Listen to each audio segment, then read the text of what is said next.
in this problem, we know that a is less than x is less than b, and a is less than c is less than b, and they gave us some integrals from a to b and b to c. So if I know a is less than c is less than b, let's say that this is what it looks like.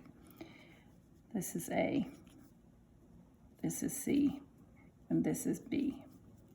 So b is bigger than c and c is bigger than a. And I know f of x,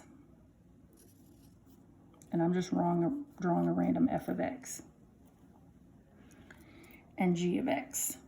So let's say I draw a random g of x.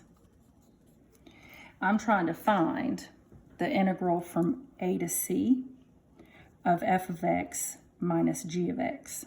So I'm trying to find this right here. Now I have the integral from a to b of f, which is all of this, and the integral from c to b of f, which is this. So I can at least, if I do the integral of a to b of f minus the integral from c to b of f. Now, if I do from a to b minus from c to b, it's just going to give me all of this. And then I know I need to get rid of this, right?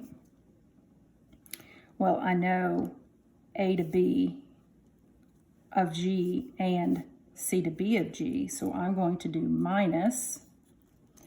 If I integrate a to b, it's going to give me all of this.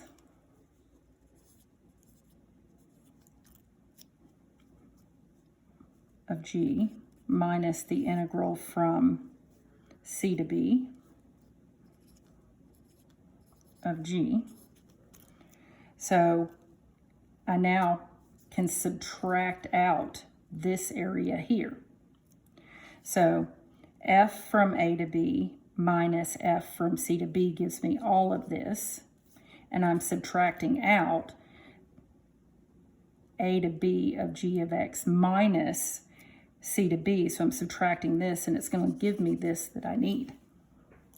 So the integral from a to b of f is p, minus the integral from c to b of f is q, minus, when I subtract out a to b of g,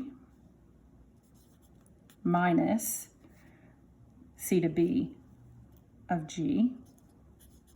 This is going to give me p minus q minus r. Distribute the negative plus s. Remember, when you're integrating, you're finding area. And so I just drew a picture and figured it out.